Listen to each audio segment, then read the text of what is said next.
Welcome to Sansar classes. मैं हूं सांसर। आज आपके लिए एक नया वीडियो लेके आए जिस वीडियो में हम बात करेंगे बायड विलेजर ऑक्सीडेशन रिएक्शन के बारे में।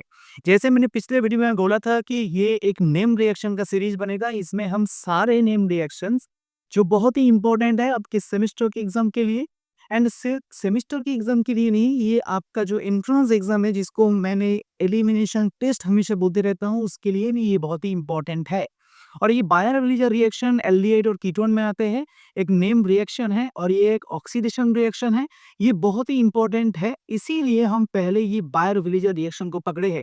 और इस वीडियो में हम सारी चीज बायर ऑक्सीडेशन का पूरा हर क्लियर कॉन्सेप्ट को हम इसी वीडियो में डिस्कस करेंगे। क्योंकि अगर हम कॉन्सेप्ट को नहीं क्लियर करेंगे तो सिर्फ रिएक्शन रट के चले जाएंगे तो एग्जाम में तो आ जाएगा, नंबर भी मिल जाएगा, लेकिन इसका कॉन्सेप्ट नहीं क्लियर होगे। और अगर कॉन्सेप्ट नहीं क्लियर होगे तो बाद में आप एलिमिनेशन टेस्ट और जॉइंट एंट्रेंस टेस्ट में अच्छा मार्क्स लेके नहीं आ सकते। तो इसीलिए हम इसी वीडियो में हम पूरा कोशिश करेंगे कि एकदम बेसिक से स्टार्ट करने के लिए, मतलब जिस बच्चे को हाइड्रोजन लिखना नहीं आता है उस बच्चे के लिए भी वो आसानी से समझ में आ जाए, ऐसे ही करके मैं आज पढ़ाऊंगा। तो बिना किसी देरी पे शुरू करते हैं बायर रिलीज और ऑक्सीडेशन। आप ये वीडियो पूरा एंड तक देखिए। इसके बाद भी अगर आपको कोई भी डाउट्स है, छोटा मोटा कुछ भी डाउट्स है, तो आप नीचे कमेंट सेक्शन में कमेंट करके बता सकते हैं कि सर इस जगह पे मेरा डाउट्स है। मैं कोशिश करूंगा कि दोबारा हुई वीडियो में इसी चीज के ऊपर, उस डाउट के ऊपर एक अलग से वीडियो बनाने के लिए।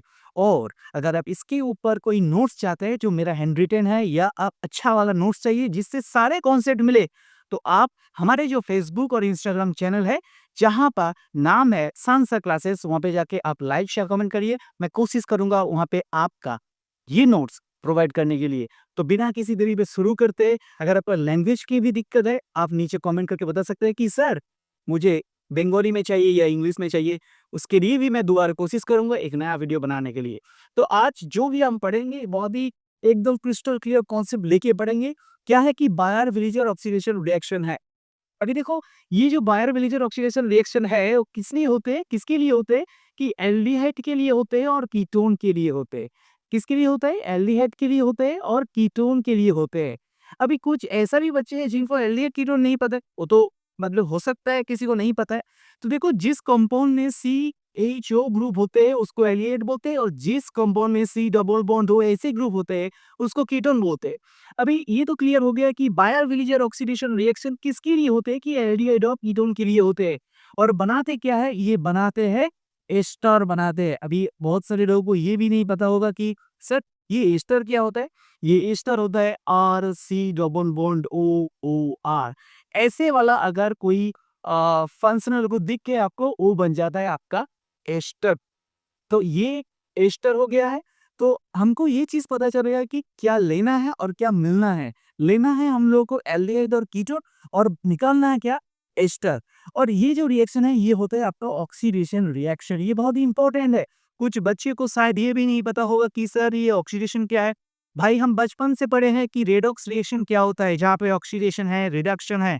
तो मैं फिर से एक बार बताना चाहता हूँ कि ऑक्सीडेशन मतलब क्या है, कि ऑक्सीजन का एडिशन, और रिडक्शन मतलब क्या है? हाइड्रोजन का एडिशन। तो इसको हम थोड़ा सा घुमा फिरा के ये भी बोल सकते हैं कि ऑक्सीडेशन एक ऐसा रिएक्शन है जहाँ पे ऑक्सीजन का एडिशन हो जाए या हाइड्रोजन का रिमूवल हो जाए। ऑक्सीजन का एडिशन होना है, नहीं तो हाइड्रोजन का रिमूवल होना है, तो उस रिएक्शन को हम बोलते हैं ऑक्सीडेशन रिएक्शन। तो ऐसा ही वाला रिएक्शन है ऑक्सीडेशन रिएक्शन। और ऑक्सीडेशन रिएक्शन में क्या रिएजेंट की जरूरत पड़ती है? देखो, जब कोई भी चीज का हम रिएक्शन की नेम बोल रहे कि ये ऑक्सीडेशन रिएक्शन है, ये रिडक्शन रिएक्शन है, तो उसमें कुछ ना कुछ तो बाहर का चीज चाहिए, तब ना जाके वो ऑक्सीडेशन रिएक्शन बनाते हैं या रिडक्शन रिएक्शन बनाते हैं। तो यहाँ पे भी कुछ रिएजेंट की जरूरत पड़ते है। ऐसा वाला रिएजेंट जो ऑक्सीडाइज कर सकते, मतलब दूसरे को ऑक्सीडाइज करे और खुद रिड्यूस हो जाए, यही तो होता है। तो ऑक्सीडाइजिंग एजेंट लेना पड़ेगा। और इसी रिएक्शन में जो बायर रिएक्शन है, हमेशा याद करके रखो, इसमें लगते हैं पार ऑक्सी एसिड। पार ऑक्सी एसिड। अब ये पार ऑक्सी एसिड क्या है? देखो, पार ऑक्सी एसिड मतलब जैसे कि हमने इतने दिन तक एसिड पढ़े कि कार्बोक्सिलिक एसिड RC OH, ये पार ऑक्सी एसिड है। ये देखने में ऐसा है, RC डबल बॉन्ड 2, ऐसे अगर कार्बोक्सिलिक एसिड है तो ऐसे OH दिख सकता है ना। लेकिन इसमें ये नहीं दिखेंगे, इसमें दिखेंगे RC double bond O, OH, मतलब जहाँ पे ऐसे O सिंगल बॉन्ड हो, ऐसे एक लिंकेज रहते हैं, ऐसे बॉन्ड रहते हैं, उसको बोलते हैं पैरोक्साइड लिंकेज। तो ये होता है आपका पैरोक्साइड एसिड। और बायर ऑक्सीडेशन रिएक्शन में सबसे ज्यादा जो पैरोक्सी एसिड यूज होता है वो होता है आपका MCPBA। ये बुक में लिखा होता है, ये बुक इस लैंग्वेज है। अगर ये बुक में लिखा है तो बहुत सारे बच्चों को शायद ये चीज नहीं पता है, शायद सोच रहे हैं कि ये कोई नया रिएजेंट तो नहीं आएगा मार्केट में। नहीं भाई, ये नया रिएजेंट नहीं है, बहुत ही एकदम सिंपल सा रिएजेंट है। इसको बोलते हैं meta. M for meta, C for chloro, meta chloro, P for phenyl, meta chlorophenyl parabenzoic acid. और आप कैसे भी बोल सकते हो meta chloro parabenzoic acid, parabenzoic acid, parabenzoic acid. ये कैसा चीज है? Sorry, meta chlorophenyl peroxy benzoic acid, peroxy benzoic acid, peroxy benzoic acid. मैंने थोड़ा सा वो पैरा लिख दिया, पैरा नहीं होगा, पारऑक्सी बेंजोइक एसिड, क्योंकि पारऑक्सी एसिड बोल रहे हैं, पारऑक्सी एसिड की बात कर रहे हैं। तो MCPBA, जैसे कि ये सोचो कि ये आपका फिनाइल रिंग हो गया, ये मेटा पोजिशन हो गया, इसमें क्लोरो दे दो और यहाँ पे क्या क्या हो जाएगा, C डबल बॉन्ड OOH। ये हो गया आपका Meta chlorophenyl peroxy benzoic acid. तो ये आपका एक कॉमन रीजन है जो बायर विलीजर ऑक्सीडेशन रिएक्शन में काम पे आते हैं। तो डायरेक्ट जो हमने देखा कि ये जो रिएक्शन है कि एल्डिहाइड और कीटोन को ये बनाते हैं एस्टर, लेकिन इसके पीछे जो राज है, इसके पीछे जो मैकेनिज्म है, वो एक एक करके समझना पड़ेगा। तब जाके लगेगा कि अरे यार, बायर विलीजर ऑक्सीजन तो कुछ है ही नहीं। तो बायर वाली विलीजर ऑक्सीडेशन रिएक्शन में कुछ नहीं है, ये नाम थोड़ा सा बड़ा है लेकिन है कुछ नहीं। तो यही हम दिखाएंगे। देखो, एक सिंपल सी बात बता रहा हूँ कि आप जब भी कोई केमिस्ट्री पढ़ो या कुछ भी सब्जेक्ट पढ़ो, बहुत ही सोच समझ के पढ़ो और सिंपल सी एग्जांपल लेके उसको रिलेट करके पढ़ो। मैं हमेशा बोलते रहता हूँ कि भाई, chemistry is full of romance, just you have to find the romance. तो इसीलिए आपको थोड़ा सा सोशल एग्जाम्पल को लेके अच्छे से पढ़ना है, जिसके बाद आपको लगेगा कि इसमें कुछ है ही नहीं। तो यही चीज हम दिखाएंगे। सोचो कि एक कीटोन ले लेता हूँ, आप एलियट के बारे में भी कर सकते हो। सोचो मैं एक ऐसा कीटोन लिया, ये R1 है, यहाँ पे C डबल बॉन्ड O है और यहाँ पे R2 है। ठीक है, ये आपका एक कीटोन हो गया है। अभी इस कीटोन ने, ये कीटोन क्यों हुआ? क्योंकि C double bond O group है ना, C double bond O group है, ये कीटोन हो गया है। अभी ये जो कीटोन है, देखो ये कीटोन जो है, इसको मतलब नॉर्मल सा अगर कीटोन की बात करें, वो तो स्टेबल ही रहते हैं। तो अगर रिएक्शन में पार्टिसिपेट करना है तो इसमें इसको क्या करना है, इसको थोड़ा सा अनस्टेबल करना है, तभी ना जाके वो रिएक्टिविटी दिखाएगा। अगर आप खुद कंफर्ट जोन में हैं, तो आप कभी काम नहीं कर सकते। कंफर्ट जोन से जब आप बाहर निकल के आओगे, तभी ना जाके आप काम कर सकते हो। ऐसे रिएक्शन में भी ऐसी चीज है कि अगर आप किसी को रिएजेंट दिया, उसको अगर आप थोड़ा सा रिएक्टिविटी नहीं दोगी, मतलब थोड़ा सा आप उसको अनस्टेबल नहीं करोगे, तो रिएक्ट नहीं करते हैं। तो इसी में कीटोन में जो हम रिएजेंट देंगे, क्या देंगे कि पारऑक्सी एसिड। तो पारऑक्सी एसिड दे दिया, और पारऑक्सी एसिड हमने ऐसे लिखा कि R3C डबल बॉन्ड OOH। क्या हो गई है? ये पारऑक्सी बेंजोइक एसिड है, मतलब सॉरी, पारऑक्सी कार्बोक्सिलिक एसिड है ना, R अगर फिनाइल दोगे तो बेंजोइक एसिड हो जाएगा। तो पारऑक्सी एसिड हमने दे दिया, और कोई भी एसिड है वो हमेशा क्या देते हैं, H क्लास देते हैं। ये तो बचपन से पढ़ता है ना कि एसिड ऐसा सब्सटेंस है जो एक्वस मीडियम में जाके क्या बनाते हैं, एक्वस मीडियम में जाके H क्लास बनाते हैं। तो पारऑक्सी एसिड क्या करते हैं, H क्लास बनाते हैं। अभी ये जो कीटोन है, इसको अगर हम थोड़ा सा अनस्टेबल किया जाए या इसको थोड़ा सा इसका रिएक्टिविटी दिया जाए, तो क्या करना पड़ेगा, इसको प्रोटोनेट करना पड़ेगा। अभी प्रोटोनेट कैसे होगा? अगर देखो, किसी को अनस्टेबल करना है तो उसका भी रूपोक्स ढूंढना है ना, उसी जगह का आप उसके ऊपर अगर आघात करोगे, तभी ना जाके वो उसका स्टेबिलिटी थोड़ा सा कम होगी, वो थोड़ा सा रिएक्शन जोन में जाएंगी। तो यहाँ पे क्या है, ये जो ऑक्सीजन है, ये ऑक्सीजन क्या होता है, इलेक्ट्रोनेगेटिव होता है। तो ऑक्सीजन इलेक्ट्रोनेगेटिव मतलब क्या है, इसमें पार्शियल नेगेटिव चार्ज होते हैं और इसमें क्या है, पार्शियल पॉजिटिव चार्ज होते हैं। तो मतलब इसी ने प्रोटोनेट करने का एक चांसेस है। ये H प्लस आती यहाँ पे लगने का चांसेस है, क्योंकि ये प्लस से इलेक्ट्रोफाइल की तरह काम करेगा। और जहाँ पे इलेक्ट्रॉन ज्यादा है, वहां पे क्या होगा, इसका लविंग कैरेक्टर दिखाएगा। इलेक्ट्रोफिलिक मतलब क्या, इलेक्ट्रॉन के ऊपर लविंग स्पेसिस। तो ये H प्लस मतलब ये प्रोटोन जाके यहाँ पे लगेगा। तो यही स्टेप होता है आपका प्रोटोनेशन स्टेप। क्या होता है? Protonation step. प्रोटोनेशन स्टेप मतलब क्या कि प्रोटॉन का एडिशन होगा, प्रोटोनेशन स्टेप। तो दिखा देता हूं मैं कि देखो, ये R1 था पहले से, अभी यहाँ पे C है, यहाँ पे O था, O माइनस था, मतलब कि O पार्शियल नेगेटिव था, उसमें एक जाके H लग गया है, H लग गया है। और यहाँ पे क्या होगा, लोन पेयर होगा। ठीक है ना, क्योंकि लोन पेयर तो रहे कि भी ये एक बॉन्ड है तो दो इलेक्ट्रॉन, यहाँ पे एक बॉन्ड है तो दो इलेक्ट्रॉन, दो दो चार, दो छह, दो आठ, इसके बाद यहाँ पे आएगा आपका R2 और यहाँ पे क्या होगा, पार्शियल पॉजिटिव था पहले, यहाँ पे फुली पॉजिटिव चार्ज हो गया। ये अगर फुली पॉजिटिव चार्ज हो गया मतलब क्या है, ये अभी एक्टिव बन गया है, मतलब रिएक्टिव बन गया है। ठीक है, अभी ये जो पेरोक्साइड है हाइड्रोजन प्लस डोनेट करने के बाद क्या बनाएगा, R3 C double bond O O minus ये बनाएगा। अभी ये जो माइनस चार्ज है मतलब इसका यहाँ पे एडिशन करना ज़्यादा है, यहाँ पे भी अगर होगा वो उतना नहीं होगा क्योंकि ये वाला जो पार्ट है ये रेजोनेंस नहीं है ना, तो इसलिए O माइनस वाला जो पार्ट है यहाँ पे प्लस के साथ जुड़ा जाएगा। तो इस ये अगर प्लस के साथ जुड़ा जाएगा तो क्या बनाएगा, देखो मैं अलग से कलर लेके दिखाता हूँ। देखो ये पहले क्या था, R1 then C OH lone pair था, दे दिया। इसके बाद ये R2 देन यहाँ पे क्या होगा O then C double bond O then R3 ये बन गया। क्लियर, तो दो पार्ट है, मैंने दो पार्ट को लगा दिया। अभी देखो ये जो पार्ट बन गया है ये तो बहुत अच्छा चीज है कि बन गया है, सभी ठीक है, लेकिन यहाँ में जो जो लोन पेयर है, ये जो लोन पेयर का इलेक्ट्रॉन है ये तो शिफ्ट करेगा ना पास वाले बॉन्ड पे। तो ये जो लोन पेयर है, ये लोन पेयर क्या करेगा, ये लोन पेयर क्या करेगा, इधर शिफ्ट होने के लिए कोशिश करेगा पास वाले बॉन्ड पे। और अगर इधर शिफ्ट हो जाएगा तो कुछ ना कुछ को दिखाना पड़ेगा क्योंकि कार्बन का बैलेंस हमेशा 4 होता है, कार्बन का हमेशा हाथ कितना होता है, 4 ही होता है। यहाँ पे आगे हो जाएगा तो बैलेंस बिगड़ जाएगा ना, बैलेंस ही। तो इसी जगह पे एक मजेदार चीज होता है।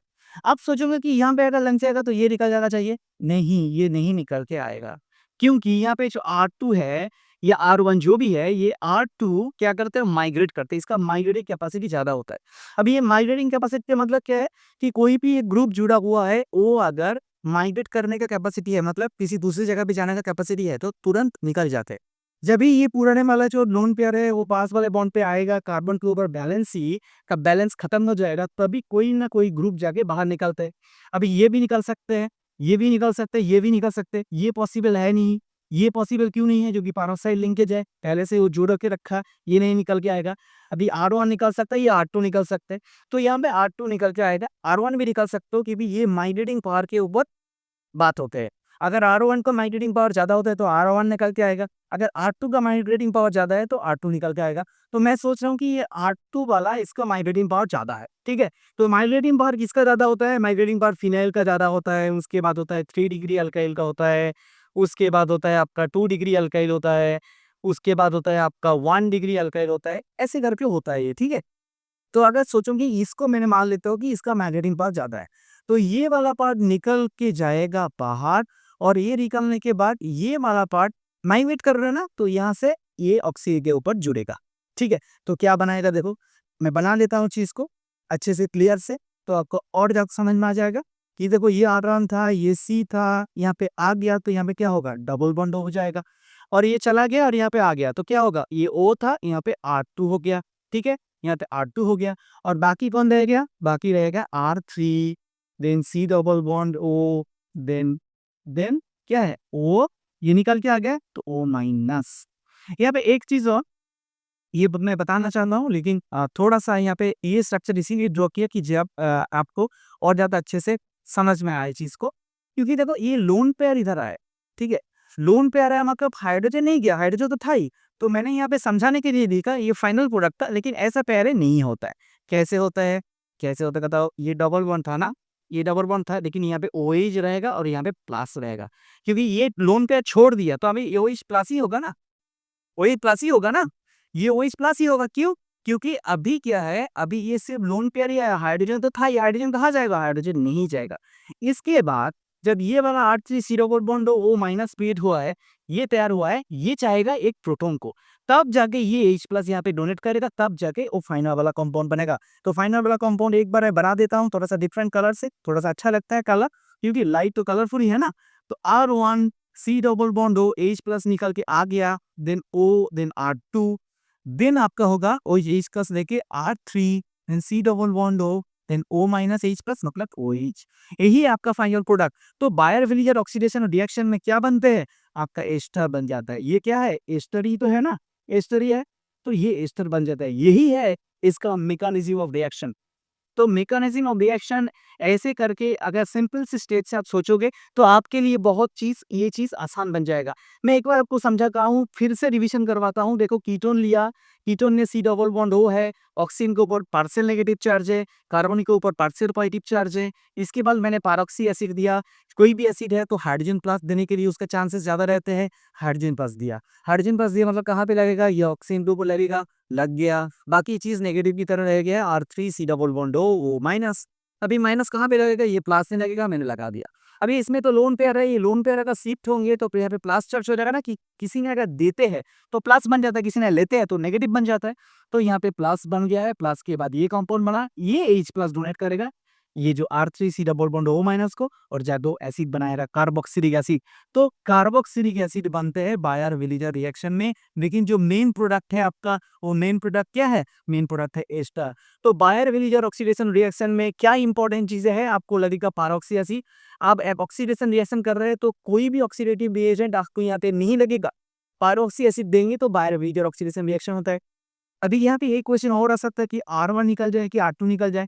भाई यहाँ पे मैंने सिर्फ R2 को ऐसे माइग्रेटिंग पार्ट ज्यादा है ये सोच के किया। आप R1 तो भी कर सकते हैं। मैंने बोला कि यहाँ पे ये जो ये है ना, ये आपका जो मैंने यहाँ पे लिखा कि ये पीच का मतलब फिनाइल का जाला होता है magnetic part, then 3 degree alkyl, then 2 degree alkyl. ऐसे आपको देखना पड़ेगा कि R1 में क्या है, R2 में क्या है, उसी हिसाब से आपको सोचना पड़ेगा कि किसका माइग्रेटिंग पावर ज्यादा होगा।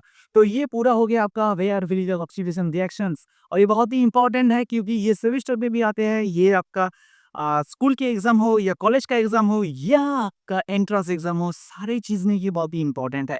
तो ये वीडियो देखने के बाद भी अगर किसी जगह पे आपका डाउट्स आए तो बेझिझक कमेंट करके बता सकते हो। हमारा फेसबुक इंस्टाग्राम सारे चैनल है साइंस क्लास के बारे में, तो साइंस क्लासेस में जाके आप कर सकते हो, तो no issue. So thank you very much for watching this video. अगर ये वीडियो अच्छा लगे तो लाइक बाइक कर दो, शेयर वेयर कर दो, सब्सक्राइब कर दो, कोई प्रॉब्लम नहीं है। ना करो तभी प्रॉब्लम है, तो अच्छा मार्क्स लेके आए हो। क्योंकि शान सर क्लासेस का हमेशा ये फंडा है कि आप लाइफ में आगे बढ़े, अच्छे से आगे बढ़े। किसी चीज को देख के, किसी चीज को शो ऑफ में देख के ये चीज मत करो कि नहीं मुझे भी शो ऑफ करना है, नहीं। आप बेसिक को पकड़ो और बेसिक को लेके आगे जाओ, क्योंकि सक्सेस का भाई कोई शॉर्टकट नहीं होता है, कोई शॉर्टकट नहीं होता है भाई सक्सेस का। जो लोग बोल रहे हैं ना ये करके निकल जाओ, वो करके निकल जाओ, कुछ नहीं होता है। आपको स्किल डेवलपमेंट करना है, आपको हार्ड वर्क करना है, आपको स्मार्ट वर्क करना है, कुछ भी करे लेकिन वर्क तो करना ही है ना। तो मैं हमेशा आपके साथ हूँ। आपको कोई भी डाउट्स है, आपके लाइफ रिलेटेड कोई भी प्रॉब्लम है, आप मेरे साथ शेयर कर सकते हैं। हो सकता है कि मेरे पास कोई सॉल्यूशन हो, मैं आपको दे दूं। लाइफ में हर एक का प्रॉब्लम है, मुझे भी प्रॉब्लम है, आपको भी प्रॉब्लम है। सारे प्रॉब्लम को एनालिसिस करके लाइफ में आगे बढ़ना है। So thank you very much for watching this video. If you like this video then please share with your friends and subscribe my channel and press the bell icon for the better update in the future. When I will post any video or I will upload any video, you will get notified within a minute. So thank you very much for watching this video and stay tuned with Science Classes.